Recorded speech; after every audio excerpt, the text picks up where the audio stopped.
बिस्मिल्लाहिर्रहमानिर्रहीम, अस्सलाम वालेकुम। आप देख रहे हैं फ़याज़ महमूद यूट्यूब चैनल और आज बड़े ही अहम मौजू पे मैं बात करने जा रहा हूँ। सुबह 9:30 बजे एक बड़ा ही अहम नौइयत का केस शुरू हुआ जिसमें एहतसाब अदालत इस्लामाबाद के जज आज़म ख़ान ने केस की समाअत की और मुस्लिम लीग नून के रहनुमा बैरिस्टर ज़फ़रुल्लाह जो इस वक्त साबिक़ वज़ीर आज़म शाहिद खाकान अब्बासी के वकील हैं वो अदालत में पेश हुए।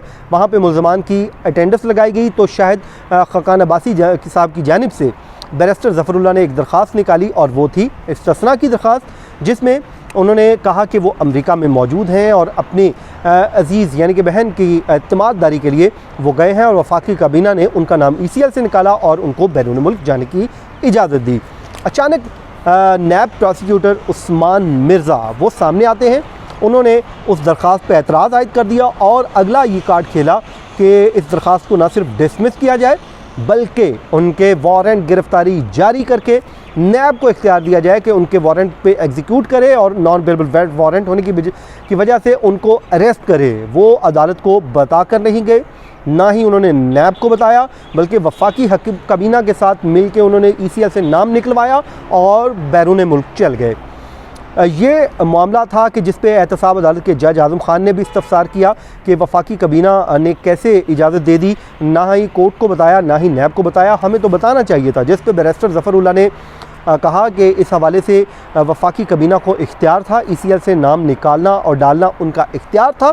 वफाकी काबीना ने वो अपना इख्तियार इस्तेमाल किया है, उस पर नैब को एतराज़ नहीं होना चाहिए और वो वैसे भी इंसानी हमदर्दी की बुनियाद पे उन्हें अलाउ किया गया था और वो बैरून मुल्क हैं, वो यकीनन जल्द वापस आ जाएंगे। जिस पे उन्होंने कहा कि मेरे पास अदालती फ़ैसले हैं, इस हवाले से मैं अदालत को असिस्ट कर सकता हूँ। तो जिसके बाद अदालत ने ब्रेक की, तकरीबन आधे घंटे की ये समाअत हुई और ब्रेक हो गई और दिन 1 बजे जब दोबारा समाअत शुरू हुई तो बैरिस्टर ज़फ़रुल्लाह वफाकी काबीना की जो मंजूरी थी ECL से नाम निकालने की वो और साथ ही साथ वो दूसरे फ़ैसले जो मुख्तलिफ अपने आर्गूमेंट की सपोर्ट में जो फ़ैसले थे वो लेकर पहुँच गए, जिसमें उन्होंने आगे बताया कि वफाकी काबीना के पास इख्तियार था, ये उन्होंने अपना इख्तियार इस्तेमाल किया और वफाकी काबीना को फुली एम्पावर्ड है, वो ये कर सकती थी, इसमें नैब को कोई एतराज़ नहीं होना चाहिए और वो समरी जो थी वो भी अदालत में पेश कर दी गई। जिस पे यूँ लगा कि जैसे वफाकी हुकूमत के फ़ैसलों को पहली बार, वरना तो आपको पता है कोई दुरुस्त फ़ैसला भी हो तो अपोजिशन का काम होता है उसकी मुखालफत करना, लेकिन यहाँ पे वफाकी हुकूमत को यूँ लग रहा था शायद बैरिस्टर ज़फ़रुल्लाह रिप्रेजेंट कर रहे हैं और उनके फ़ैसलों को लेकर आगे बढ़ रहे हैं। वो आगे बढ़ते हैं। उन्होंने कहा कि शेख रशीद साहब जो इस वक्त वज़ीर दाखिला हैं, बज़ाहिर वो हमारे सियासी मुखालिफ हैं, हमारे सियासी दुश्मन हैं, मगर वो इस केस में शिकायत गुज़ार भी हैं, वो इस केस में नैब के हमारे ख़िलाफ़ गवाह भी हैं, लेकिन उनका ECL से निकालने का जो फ़ैसला है वो बहुत ज़बरदस्त है। इस पे वफाकी हुकूमत को आप कुछ नहीं कह सकते। वफाकी हुकूमत ने जो फ़ैसला किया दुरुस्त किया, इस पे नैब का एतराज़ बनता ही नहीं है। जिस पे नैब प्रोसिक्यूटर ने कहा कि क्यों नहीं बनता एतराज़, अगर वो बीमार थे वहाँ पे तो एक तो पहली बात उन्होंने मजमूई तौर पे 6 एतराज़ात आयद किए। पहला एतराज़ ये था कि ट्रायल जारी है और अंडर ट्रायल मुल्ज़िम बग़ैर कोर्ट को इन्फॉर्म किए हुए बाहर नहीं जा सकता, ना ही वो नैब को बता के गए ना इस कोर्ट को बता के गए। तो पहला एतराज़ उन्होंने ये आयद किया। उन्होंने कहा कि इस बात का भी सबूत नहीं कि वहाँ पे कोई बीमार भी है या नहीं, बज़ाहिर तो यूँ लगता है कि वो बैरून मुल्क चले गए। तीसरा एतराज़ उनका ये था कि अगर कोई बीमार है तो उसके लिए मेडिकल रिपोर्ट सबमिट होनी चाहिए थी। वफाकी हुकूमत के सामने भी नहीं पेश की गई, ना वहाँ पेश की गई, ना आज इस दरख्वास्त के साथ मुंसलिक की गई, तो इसलिए कोर्ट उनके वारंट गिरफ्तारी जारी करे।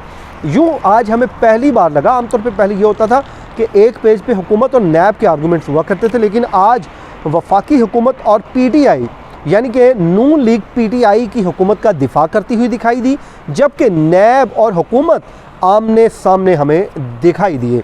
तो उन्होंने ये कहा कि बैरिस्टर ज़फ़रुल्लाह ने जब कहा कि ये बुनियादी इंसानी हुकूक है, फंडामेंटल राइट है, इसलिए उनको जाने में कोई कबाहत नहीं थी, तो इसलिए वो चले गए और वफाकी हुकूमत ने दुरुस्त फ़ैसला किया। वफाकी हुकूमत के फ़ैसले पे आपको एतराज़ नहीं होना चाहिए, वफाकी काबीना की मंजूरी पे कोई एतराज़ नहीं होना चाहिए।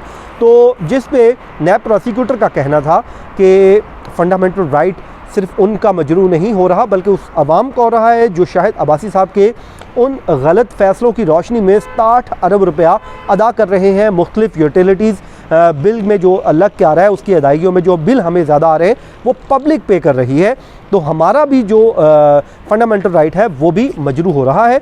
बैरिस्टर ज़फ़रुल्लाह ने कहा कि ये कोई मिसकॉन्डक्ट नहीं किया वफाकी हुकूमत ने, ये उन्होंने जब जोर दे के किया तो उन्होंने कहा ये मिसकॉन्डक्ट बनता है, नैब इस पे वाज़ेह थी कि मिसकॉन्डक्ट बनता है, हमें बताया ही नहीं गया कि हमारे मुल्ज़िम को बाहर भिजवा दिया। और उन्होंने ये कहा कि बज़ाहिर तो ये लगता है कि वफाकी हुकूमत, ये नैब के प्रोसिक्यूटर का कहना था कि वफाकी हुकूमत एक एक करके हमारे मुल्ज़िमान को इजाज़त दे रही है, बाहर जाने की भेज रही है।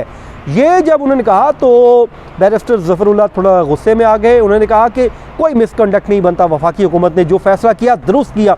एक वो गर्मा गर्मी का माहौल हुआ तो मुझे ये लगा कि शायद वो इसलिए कह रहे हैं, आपको याद होगा मियां नवाज़ शरीफ जब बाहर गए ECL से नाम निकाला गया तो इस्लामाबाद हाई कोर्ट आज तक कहती है कि हमने सिर्फ बेल दी थी लेकिन बाहर भेजने का फ़ैसला वफाकी हुकूमत का था और ECL से नाम निकाला गया तो वफाकी हुकूमत और मियां नवाज़ शरीफ ने हमें आगाही नहीं किया।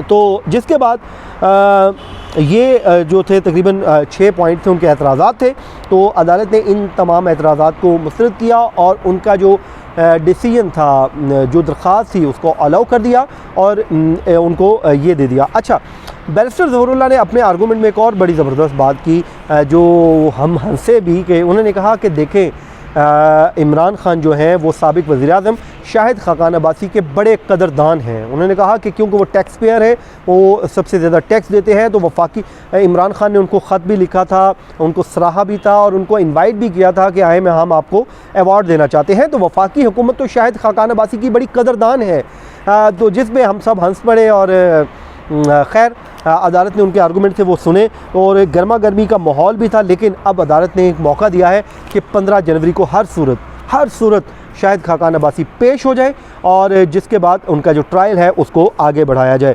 ये आज जो कश्मकश थी तकरीबन 9 बजे शुरू हुई सुबह और 3 बजे तक ये चलती रही और बड़ी कश्मकश थी। यूँ लग रहा था कि वारंट जारी होंगे, यूँ लगता था वारंट नहीं जारी होंगे। तो फिर 2 इसमें फ़ैसले आए। एक फ़ैसला ये आया कि उनकी सिर्फ आज की हद तक हाज़िरी से इस्तिस्ना की दरख्वास्त मंजूर हुई, उनको एग्ज़म्प्ट कर दिया गया, बाकी मुल्ज़मान की हाज़िरी लगाएगी, अटेंडेंस लगाएगी।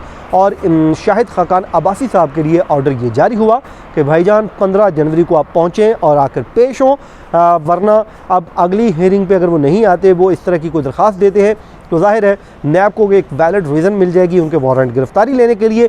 वो अदालत को कहेंगे कि हमने ना कहा था कि वो नहीं आएंगे और वो वहीं पर रह जाएंगे, उनके वारंट जारी करें ताकि हम उनको गिरफ़्तार करें। और अगर उनके नॉन बेलेबल वारंट जारी हो जाते हैं तो शाहिद अब्बासी साहब को फिर जेल हो सकती है। उसकी रीज़न है जब वो वापस आएंगे तो एयरपोर्ट पे उनको अरेस्ट भी किया जा सकता है।